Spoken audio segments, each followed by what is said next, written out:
Black History Month is the time to honor the achievements of African Americans in the United States. Today, Black Heritage Society and Martin Luther King Jr. Parade Foundation present the Unsung Heroes of the Greater Houston area. I am Teresa Brewer, board member. I'm Elaine Lewis White, another board member. We are your hosts today for the Unsung Heroes of Greater Houston. We're honored to have with us Miss Tanya Debose. We are honored to highlight Miss Tanya Debose. She is an activist in the Heights Independence community. She's also part of the America Leadership Forum Fellow. She received many awards and recognitions for work in the community. Miss Tanya, we'd like for you to share with us some of the achievements made throughout your career. So first of all, thank you for honoring me and highlighting the work that so many of us are doing in the community. We appreciate the efforts of you all in this time. So a couple of the achievements that I, definitely am proud of and want to highlight is to be able to look at African American history and research that history that is reflective of the work that I do. An achievement that I'm very proud of is to have been able to organize the community of Independence Heights, most people know it as Studewood, into developing their first written plan. It was a 6-month process that we were able to go through at Booker T. Washington High School to get the dreams and aspirations of the people in the community. And that is a plan that we've been working off of to implement in that community for many years. And so that's one of the achievements that I really, really want to highlight. Wow. Would you share with us about your grandfather? Sure. Thank you. So one of the reasons why that achievement is very important to me is because as I started to research the family history, I never knew growing up that Independence Heights had this really important history. Being the first African American incorporated municipality in the state of Texas was a very, very, very interesting feat.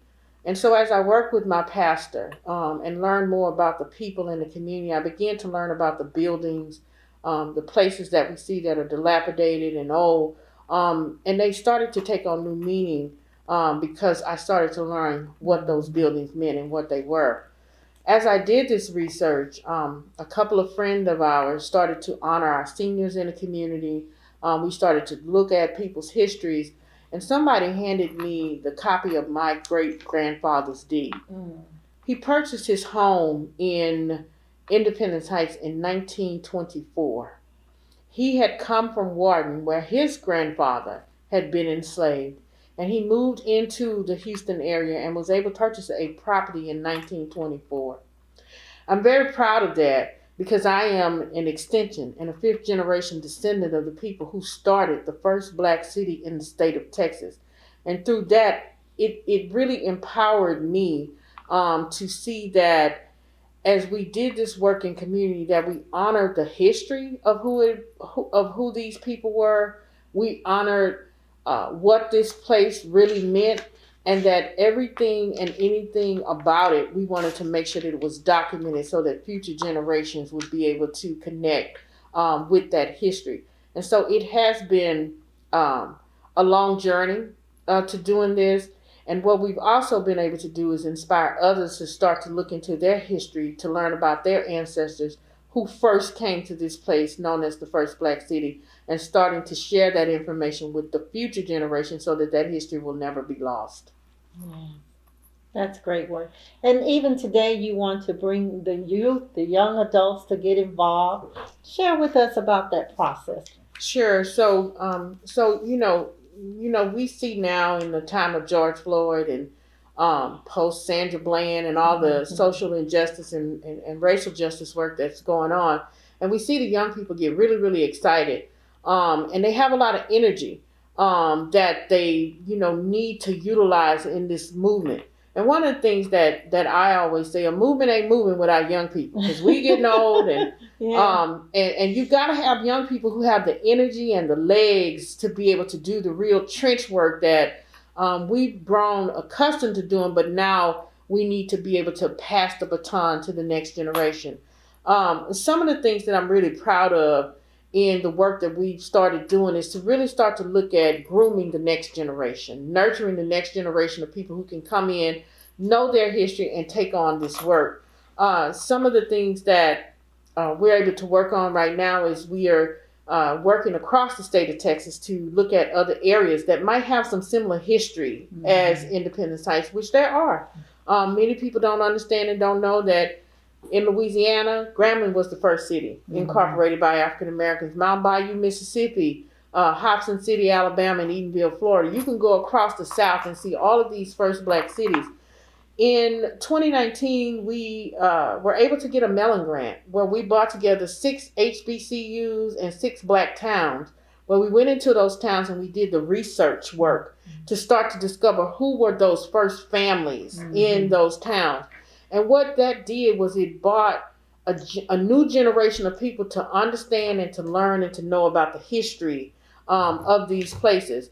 And so what we feel good about is that now that they know, because they had to do the research, they had to connect, they had to do the oral histories with those people. Now they know without a doubt where some of them might have come from and the achievements of African Americans beyond enslavement.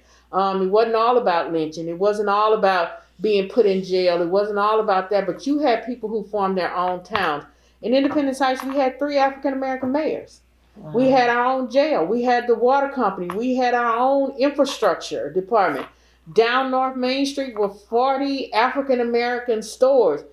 It was a very self-sustaining community. People did not have to leave there for anything. And if you go and look at the 1920 census, that's the first and only census in the United States that lists Independence Heights, County of Harris, City of Independence Heights.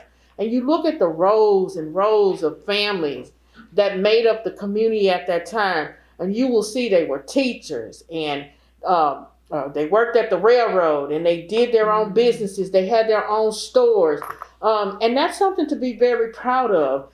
Coming out of that community. And so you have to show the young people that, you know, we weren't just enslaved, because we're not slaves, but we were able to 2 or 3 generations later come out and own property, start your own town, and still be able to have a job and raise a family. And we are the products of what happened there. And now my children, that's their legacy going forward. And so it's so very important to make sure that young people are included in the work that you're doing, whether they're artists, singers, dancers, whatever it is, making sure that they're included and that they're using their platforms for this message. Yes.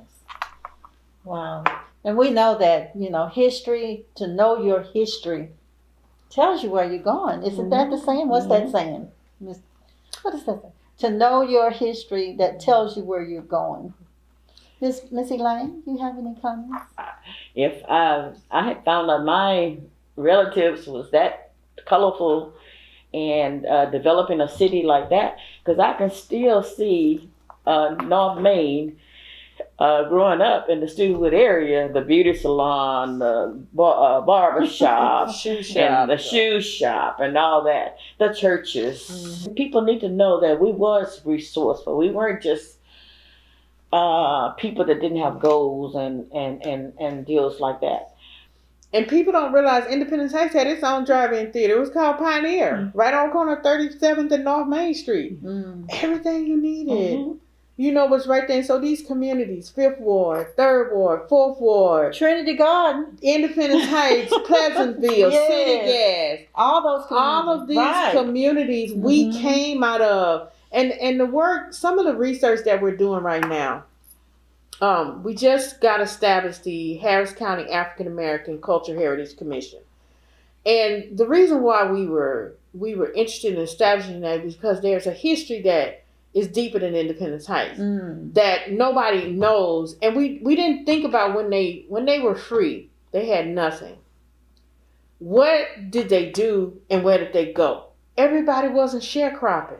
Mm-hmm. And so what did they do? They went over in the spaces that other people didn't want to live, the bayous, the woods, and all of those places. And we set up shop with what we had. Now here we are, some hundreds and something years later. Now here y'all come wanting this back. Yes. And we get moved out and pushed out. Taxed out. And right. So these are the lessons that history can inform us about what we're dealing with today, but also be able, to drive the future. I'll say this: there is a necessity to know your history so that it can help inform the future. What we're living through, wearing these masks, it's happened before. Everything we just went through happened before, and so you have to learn from that history.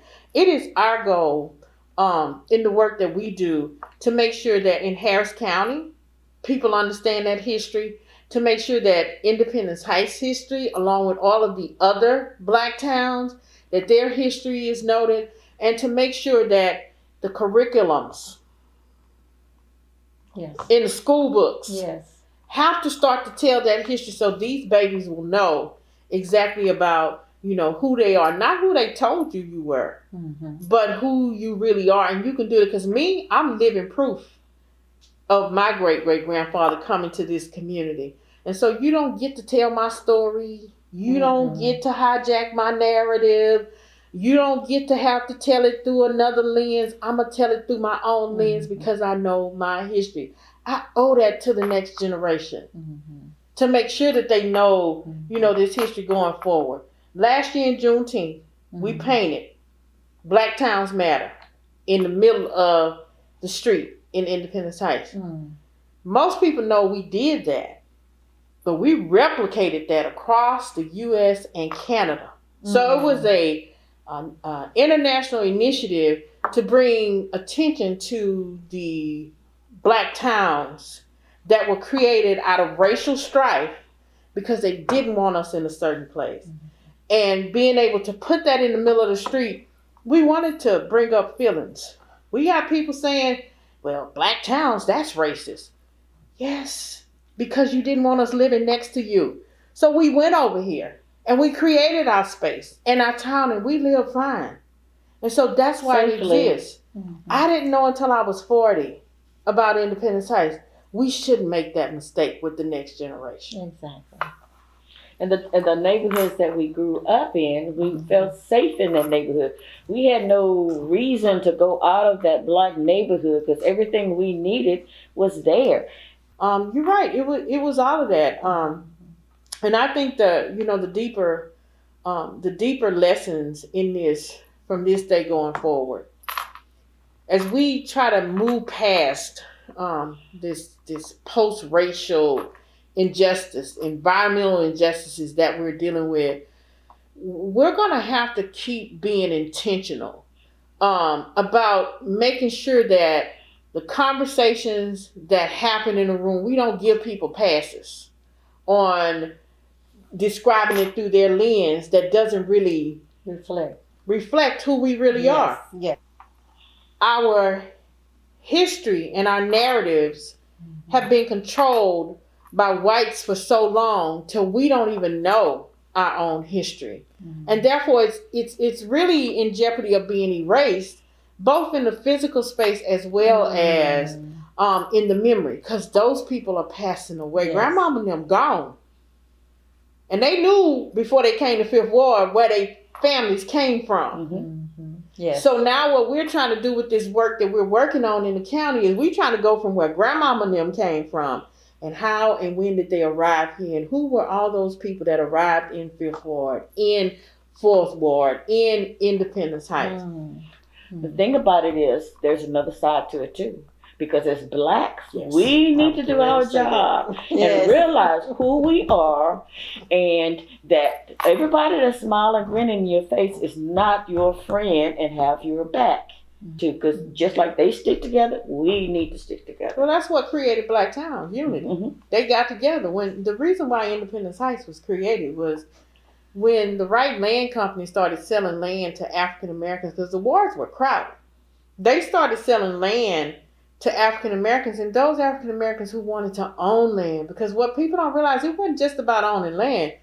Owning land means you could vote. Mm-hmm. You could hold office. Major, yes. You know, and so when they started selling land to African Americans, people from Fifth Ward, people from, my family came from Fourth Ward into Independence Heights. The other side of my family came from Green Pond. That's gone. Ain't nothing left but Nazarene Church and College Park Cemetery. Mm-hmm. They came into these areas and they set up shop and made it home, built churches, schools, businesses, all of these things that they were able to do there. And I think that, you know, the best thing that we can do now is to make sure that it's documented. Mm-hmm. We got people coming into our archives now trying to extract history, trying to write our stories. Mm-hmm. You're right. If they don't know it, if our children don't know their history, it's going to be left for somebody else to tell us what it is. And we no longer have to do that. And so this work that we have to do going forward, we have to leave behind something. We have to leave behind, if it ain't nothing but the clues. Grandmama came from Willis. And the church she went to was, and they can pick it up later. But we got to start having those conversations we used to have during the holidays, at family reunions. We don't even do that no more. Tanya is not saying this, but every year she has a street affair for the neighborhood. And we have music. You got bands playing, live bands playing. You have all kind of food trucks and different things like that. She try not to miss nothing that she sponsors because she enjoys socializing a lot. Mm-hmm. But she's not tooting her horn about that, so I'm tooting it for her. Mm-hmm. That people in the neighborhood knows about her because she's just not talking the talk, she's walking her walk. Thank you. You have made an imprint in society. Just one more question, though. Mm-hmm. What would you say is your most rewarding moment or instance? The most rewarding thing, when we started my work is about revitalizing the community. And you can't revitalize a community that has this kind of history without honoring, the past in it. And so my pastor, Pastor John Bowie, and the other ministers in the community have a ministerial alliance. And we decided we needed to honor all of the seniors who were there, who had committed to the legacy of this community. And so we started honoring every year through our Living Treasures event. And we hope we did a good job, by doing that. So that was one of the things that I really feel very accomplished about, is having to honor the elders. Now, if this community is going to live on, we have to start organizing the descendants, the young people whose ancestors have contributed to the community, and they have benefited from this community, and starting to organize them on their give back and their pay it forward moment. And so by organizing the young people and working with young people, they the one painted Black Towns Matter in the middle of that street. They were like, we ain't never noticed. We need, this is our outward expression of anger for not having known something that should have been in the history book. And so having young people at the table, the work we've done, Elaine, to get this out, to honor, it's going to be okay. Yeah. That's what we can do now.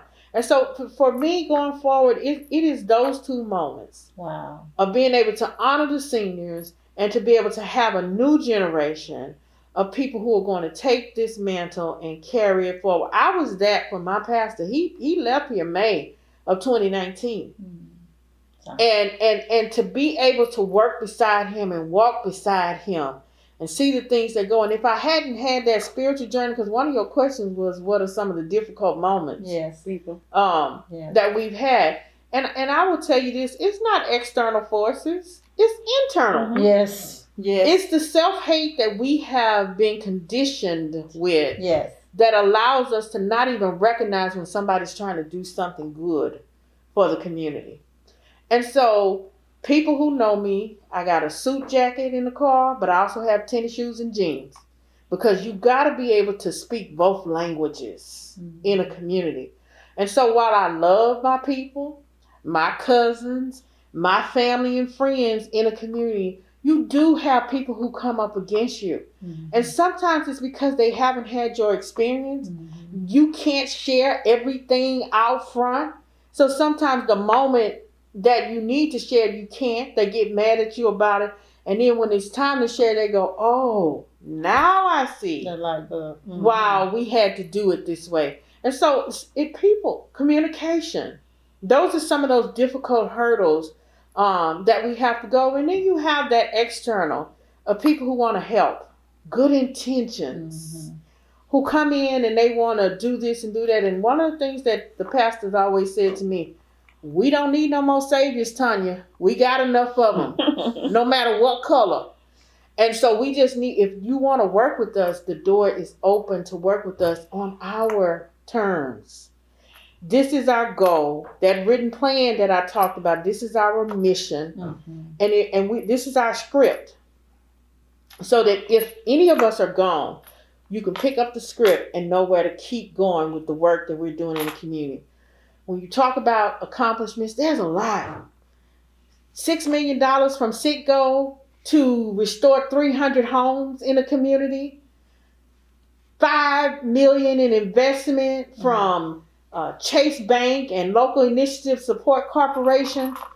Development of multifamily on the corner of North Main and Cross Timbers so that people could come back to the community. Getting the first historic district for the community. Wow. Being able to get the first landmark home in the community that was owned by a formerly enslaved person. I'm just excited.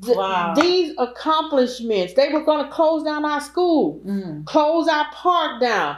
We were out there with our banners saying, no, our ancestors built this. We are here. We still bring our kids to this school. We still use this park where everybody has learned how to swim at. There's so many accomplishments. There's so many people who have left that have done some things. I can't take the credit because they started it. All I did was came in and picked up, and I'm hoping somebody will take it going forward when I'm going from this. So there are those little bitty light bulb things that pop up, and when you're doing them, you ain't trying to make no history. You really are just trying to get through the day-to-day of what's on your plate. And so as we move forward, one of the things I will, two things. Whole Foods. When Whole Foods got ready to come into the community, everybody say, oh, they go to the neighborhood. They gentrifying the neighborhood. And when you see the Whole Foods, you know the neighborhood's gone. Whole Foods came to the neighborhood. I get on the phone, text the councilwoman. We don't like this. They put Oak Forest on the name.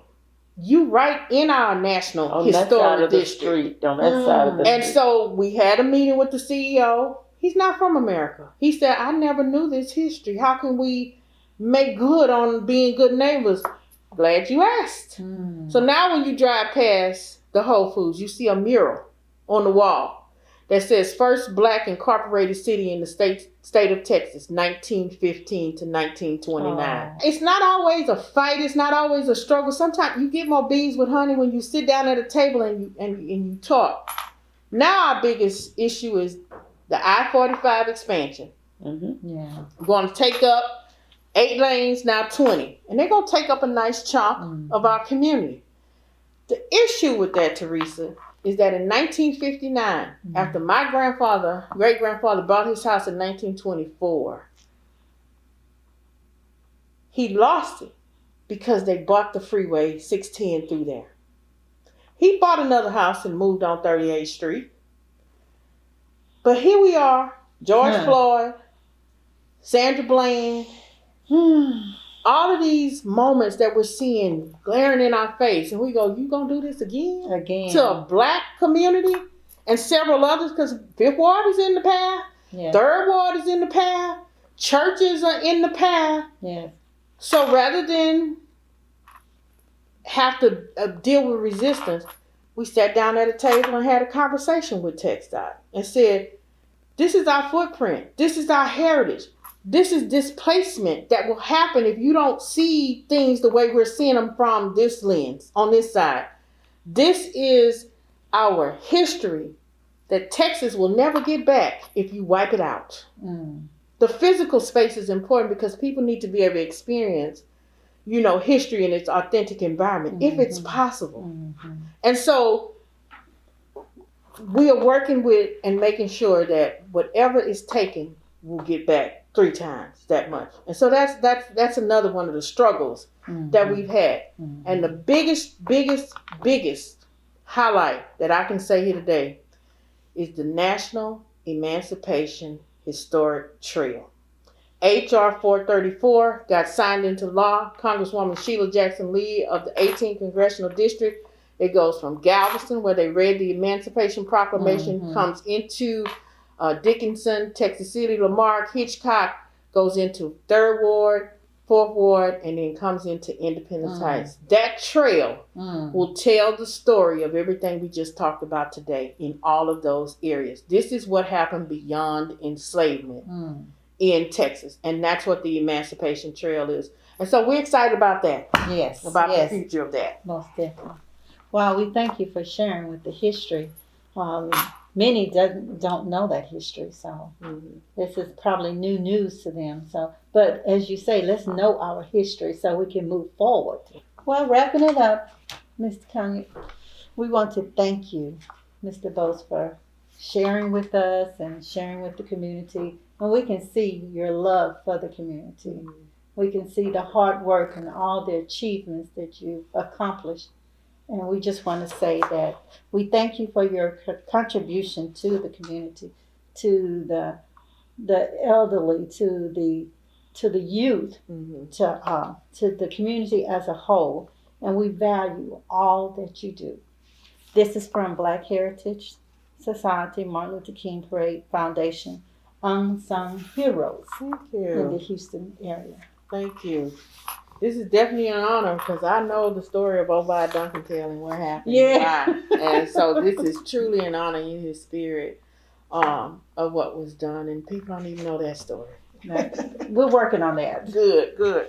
Thank you for coming and thank you for sharing.